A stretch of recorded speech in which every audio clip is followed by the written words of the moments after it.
ഇപ്പോൾ retired SP George Joseph ടെലിഫോണിൽ ചേരുകയാണ്. ശ്രീ ജോർജ് ജോസഫ്, എത്ര ഗുരുതരമായ വീഴ്ച, അനാസ്ഥ, അശ്രദ്ധയാണ് കണ്ണൂർ സെൻട്രൽ ജയിലിൽ ഉണ്ടായിട്ടുള്ളത്?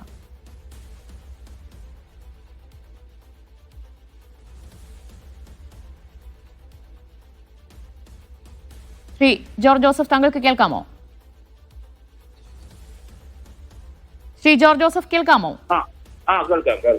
സർ, ഗോവിന്ദച്ചാമി കണ്ണൂർ സെൻട്രൽ ജയിലിൽ നിന്നും ജയിൽ ചാടി എന്ന വാർത്തയാണ്.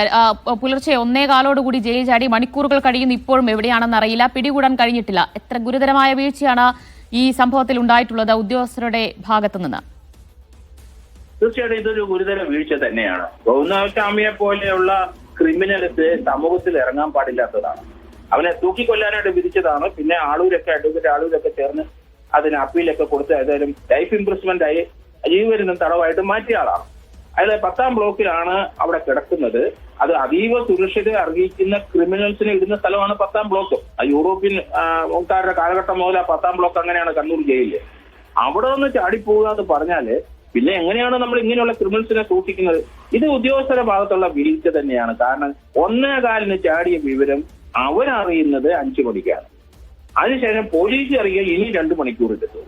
രാത്രി 1:15 ചാടിയ അതേ നിമിഷത്തിൽ തന്നെ അതേ പോലീസ് സ്റ്റേഷനില്, ആ കണ്ണൂർ സെൻട്രൽ ജയിലിന്റെ അതേ പോലീസ് സ്റ്റേഷനിൽ തന്നെ അപ്പോൾ അറിയിച്ചെങ്കിൽ ഇമ്മീഡിയറ്റ് ആയിട്ട് അവർക്ക് ഇവനെ പിടിക്കാൻ പറ്റും. അത് ജയിൽ അധികൃതരുടെ ഭാഗത്ത് വൻ വീഴ്ചയല്ലേ? 7 മണിക്കൂർ കഴിഞ്ഞിട്ടാണ് പോലീസിനെ അറിയിക്കുന്നത്. മറ്റേത് നമുക്ക് രാത്രി തന്നെ നൈറ്റ് പെട്രോളുകാരുണ്ട്. അന്നത്തെ അറിയിച്ച ഇവൻ ജയിലിൽ കഴിയുന്ന പറഞ്ഞാൽ CI DYSP ഉള്ളവരെല്ലാം രംഗത്ത് വരും രാത്രി തന്നെ. ഇവനെ വളഞ്ഞിട്ട് പിടിക്കായിരുന്നു. അപ്പൊ അത് ജയിൽ അധികൃതരുടെ ഭാഗത്തുനിന്ന് വലിയ വീഴ്ച തന്നെയാണ്, യാതൊരു സംശയം. ഇങ്ങനെയുള്ളവന്മാരെ ഒന്നും അവിടെ വെക്കണ്ട, അവനെ റിമൂവ് ചെയ്ത് കളയണം സർവീസ് ചെയ്യുന്നത്. കാരണം ഇയാളെ പോലെയുള്ള ക്രിമിനൽസിന് നമ്മൾ എന്തുകൊണ്ടാണ് ചെലവ് കൊടുത്ത് ജയിലിൽ ഇട്ടിരിക്കുന്നത്? സമൂഹത്തിൽ അറിഞ്ഞാൽ ഇത് റിപ്പീറ്റ് ചെയ്യും. അയാളത് തീർച്ചയായിട്ടും റിപ്പീറ്റ് ചെയ്യും. പ്രത്യേകിച്ച് ഇപ്പം ജയിലിൽ ഇത്ര നാൾ അകത്ത് കിടന്നുകൊണ്ട് വേറെ ഒരു സെക്ഷൽ ആക്ടിവിറ്റിക്ക് പോയിരിക്കും. പക്ഷെ കേരളത്തിൽ നിൽക്കത്തില്ല, തമിഴ്നാട്ടിലോ മഹാരാഷ്ട്രയിലൊക്കെ കിടക്കും. അപ്പൊ അതിന് അവന് 6-7 മണിക്കൂർ കൊണ്ട് അവൻ കേരളം വിട്ടു കഴിഞ്ഞിരിക്കുന്നു. അപ്പൊ അതിനുള്ള സംവിധാനം നമുക്ക് CCTV ദൃശ്യങ്ങൾ അവിടേക്ക് ഉണ്ടെന്നാ പറയുന്നത്. ഇനിയിപ്പം വേണ്ടത് സെൻട്രലൈസ്ഡ് ആയിട്ട് ഒരു CCTV ദൃശ്യം ജയിൽ അധികൃതരല്ല നോക്കേണ്ടത്, ലോക്കൽ പോലീസിന്റെ അല്ലെങ്കിൽ അവിടുത്തെ CSF ആണ് ഇപ്പൊ അതിന്റെ സെക്യൂരിറ്റി വെളിയിൽ നോക്കുന്നതെന്ന് എനിക്ക് തോന്നുന്നു. വേറൊരു ഏജൻസി വേണം ഇത് നോക്കാൻ. 24 hours ട്രിവാൻഡ്രം, തിരുവനന്തപുരത്തും തൃശ്ശൂരും ഉള്ളതും അതുപോലെ തന്നെ കണ്ണൂരുള്ള 3 സെൻട്രൽ ജയിലില് നമുക്ക് CCTV ദൃശ്യം മോണിറ്റർ ചെയ്യാൻ 8-10 പേരെ ആവശ്യമുള്ളൂ. ഇതുപോലുള്ള ക്രിമിനല് വെളിയിൽ ചാടി പോയി കഴിഞ്ഞാല് മാനസികമായി എല്ലാവരും തകരുകയാണ്. കുട്ടികൾക്കൊന്നും ഇവനെ സംബന്ധിച്ചും തീർച്ചയായിട്ടും ഇവൻ അടുത്ത അറ്റംപ്റ്റ് നടത്തുകയും ചെയ്യും. അപ്പൊ അതുകൊണ്ട് ഇതുപോലെയുള്ള സംവിധാനം ഉണ്ടെങ്കിലും നമുക്ക് പ്രയോജനമില്ല. പോലീസ് ഉദ്യോഗസ്ഥരെ അല്ലെങ്കിൽ ആ ജയിൽ അധികൃതരെ വീഴ്ച കൊണ്ട് മാത്രമാണ് ഇത് ചാടിപ്പോയിരിക്കുന്നത്. കാരണം അവരെയൊക്കെ നിരീക്ഷിക്കാൻ 10ാം ബ്ലോക്കിൽ 24 hours അവിടെ ഡ്യൂട്ടിക്ക് ആളിടേണ്ട സ്ഥലങ്ങളാണ്. എനിക്ക് മനസ്സിലാവുന്നത് ഈ ജയിൽ അധികൃതർ തിരുവനന്തപുരത്ത് പലരും അവിടുത്തെ സ്റ്റാഫ് ഗൂഗിൾ പേ അനുസരിച്ച് തടവുകാരുടെ വീട്ടുകാരിൽ നിന്ന് പണം കിട്ടിയിട്ട് കുറെ വലിയ വാർത്തയായിരുന്നു. ഒരു നടപടി എടുത്തതായിട്ട് ഞാൻ കണ്ടില്ല. അവരെയൊക്കെ സർവീസിൽ നിന്ന് പിരിച്ചുവിട്ട് കളയണോ ഇങ്ങനെയുള്ളവരെ? കാരണം കൊടും ക്രിമിനലിനെ മാത്രമാണ് നമ്മൾ ഈ 10ാം ബ്ലോക്ക് ഇടുന്നത്. അവിടുന്ന് ചാടിപ്പോവുക എന്ന് പറഞ്ഞാൽ അത് ഉദ്യോഗസ്ഥരുടെ വീഴ്ച തന്നെ. അവന്റെ മിടുക്കൊണ്ട് അവൻ ചാടിപ്പോയി. ഞാൻ ഇതുപോലൊരു കേസ് ഇപ്പം തിരുവനന്തപുരം സെൻട്രൽ ജയിലിൽ നേരത്തെ ആലപ്പുഴ ശിവജി ചാടിപ്പോയിരുന്നു. ഇതേപോലെ തന്നെ തിരുവനന്തപുരം ജയിലിൽ 18-20 അടി പൊക്കമുള്ള മതിൽ ചാടിയാണ് അവൻ പോയത്. ഇതുപോലെ തന്നെ വെന്റിലേഷനിലെ കമ്പി അറുത്താണ് അവൻ പോയത്. അപ്പൊ അവനെ പിന്നെ നമ്മൾ കോയമ്പത്തൂരിട്ട് പിടിച്ചു. അപ്പൊ അങ്ങനെയുള്ള ആ കൊടും ക്രിമിനൽസിനെ വാച്ച് ചെയ്യാനായിട്ട് പ്രത്യേകം 24 hours ആള് ഉണ്ടെങ്കിലേ പറ്റുള്ളൂ. ശ്രീ ജോർജ് ജോസഫ്, നമുക്ക് ഗോവിന്ദച്ചാമിയെ കുറിച്ച് അറിയാം. ഒറ്റ കൈയ്യനാണ്. ആ ഒറ്റ കൈ വെച്ചാണ് ആ ട്രെയിനിൽ നിന്ന് സൗമ്യയെ തള്ളിയിട്ട് മർദ്ദിച്ച് അതിക്രൂരമായി ആക്രമിച്ച് ബലാത്സംഗം ചെയ്ത് ഒടുവിൽ സൗമ്യ മരണത്തിന് കീഴടങ്ങിയത്. അപ്പോൾ ഇവിടെ ജയിലിനകത്ത് നല്ല നടപ്പായിരുന്നു. അവിടെ ഉദ്യോഗസ്ഥരുമായും മറ്റു പ്രതികളുമൊക്കെയായി നല്ല രീതിയിൽ ഒരു സൗമ്യനായ ഒരു ഇടപെടലായിരുന്നു നടത്തിയത് എന്നൊക്കെ പറയുന്നത്. അപ്പോൾ ഗോവിന്ദച്ചാമിയെ നമ്മളൊന്ന് വാല്യൂ ചെയ്യുന്നതിൽ അല്ലെങ്കിൽ നിരീക്ഷിക്കുന്നതിൽ വിലയിരുത്തുന്നതിലൊക്കെ ഒരു വലിയ പിഴവ് സംഭവിച്ചിട്ടുണ്ടായില്ലേ?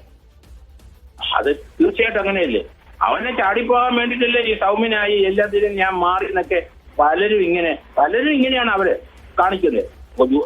നമ്മുടെ കൂടത്തായി കേസിനകത്ത് അവര് എത്ര പേരെ കൊന്നതാണ്. അവര് സൗമ്യമായിട്ട് നല്ല അന്തസ്സായിട്ട് പെരുമാറെന്ന് പറഞ്ഞാൽ അതൊരു സർട്ടിഫിക്കറ്റ് കൊണ്ട് വലിയ പ്രയോജനമുണ്ടോ?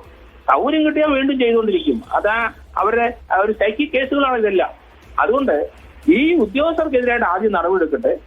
പോലീസ് എത്രയും പെട്ടെന്ന് പോലീസ് അത് കണ്ടെടുത്താൻ നോക്കട്ടെ. തമിഴ്നാട് പോലീസിനെ അതുപോലെ കർണാടക പോലീസിനെ അറിയിക്കണം. ഈ 2 സ്റ്റേറ്റിൽ കൂടെ അവന് കടന്നു പോകാൻ ഒക്കുള്ളൂ. അത് ഗൂഡല്ലൂർ ബോർഡ് എല്ലാം നോക്കേണ്ടി വരും. ഗൂഡല്ലൂർ നോക്കേണ്ടി വരും, മാംഗ്ലൂർ നോക്കേണ്ടി വരും. അതുകൊണ്ട് ഇവനിനി അവിടുന്ന് ചാടി ധർമ്മസ്ഥലയിലൊക്കെ പോയി അങ്ങ് രക്ഷപ്പെട്ടു, പിന്നെ പിടിക്കാനൊന്നും പറ്റില്ല, ആ വഴി അങ്ങ് പോകും. അപ്പൊ അതുകൊണ്ട് ഈ ഒരു മണിക്കൂറിനുള്ളിൽ അങ്ങനെ മറ്റ് സംസ്ഥാനങ്ങളിലേക്കൊക്കെ രക്ഷപ്പെടാൻ സാധ്യതയുണ്ടോ ശ്രീ ജോർജ് ജോസഫ്? അതോ നമ്മുടെ ഈ കണ്ണൂർ ജില്ലയ്ക്കുള്ളിൽ തന്നെ എവിടെയെങ്കിലും ഒക്കെ ഒളിച്ചിരിക്കുന്നുണ്ടാകുമോ ഗോവിന്ദചാമി? ഇല്ലല്ലോ, ഒരിക്കലും ഇല്ല. ഗോവിന്ദചാമി പോകും. കാരണം അവന്റെ നേരത്തെയുള്ള വാസം തമിഴ്നാട്ടിലാണ് ഏറ്റവും കൂടുതൽ കേസ് അവനെതിരായിട്ട് എടുത്തിരിക്കുന്നത്. അന്ന് തമിഴ്നാട്ടിലൊക്കെ വേറെ ഒരു വിൽഫ്രഡ് എന്നോ വേറെ ക്രിസ്ത്യൻ പേരിലാണ് അവന് അവിടെ കൊടുത്തിരിക്കുന്നത്. അവരുടെ ആ അഡ്രസ്സിലെ ഗോവിന്ദചാമി എന്ന് പറഞ്ഞാൽ അറിയത്തില്ല. നമുക്ക് ഇവിടെ മാത്രമാണ് ഗോവിന്ദചാമി എന്നുള്ള പേര് നമ്മൾ കറക്റ്റായിട്ട് ഫിക്സ് ചെയ്തിരിക്കുന്നത്. തമിഴ്നാട്ടിലൊക്കെ വേറെ പേരിലാണ് 10-14 കേസുണ്ട് അവനവിടെ. അതുകൊണ്ട് ഇവൻ 7 മണിക്കൂർ വലിയ വാല്യൂബിൾ ആണ്. ആ 7 മണിക്കൂറിന് കേരളം വിട്ടിരിക്കുന്നു എന്നാണ്, അല്ലാതെ ഇവിടെ എങ്ങും തങ്ങൂല.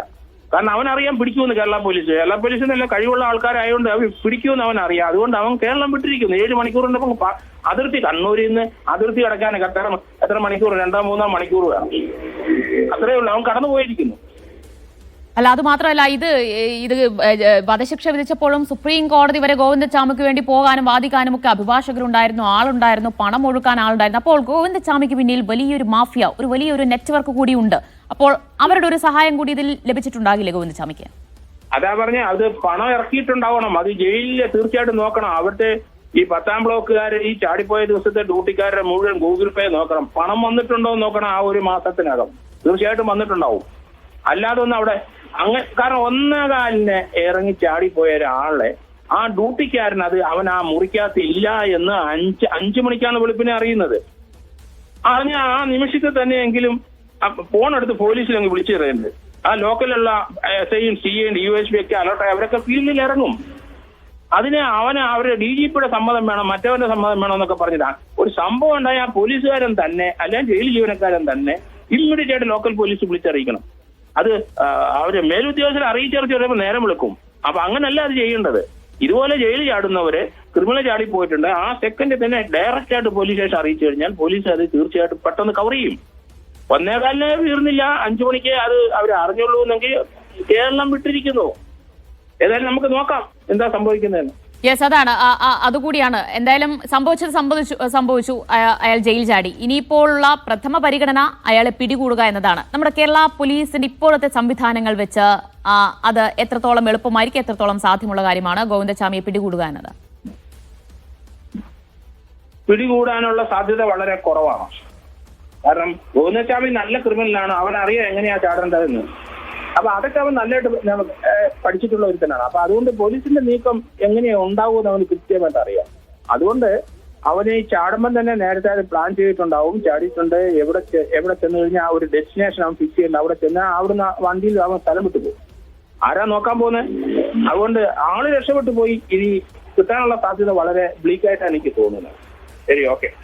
യെസ്, നന്ദി ശ്രീ ജോർജ് ജോസഫ് പ്രതികരിച്ചതിന്. മുൻ റിട്ടയർഡ് SP ആണ് അദ്ദേഹം.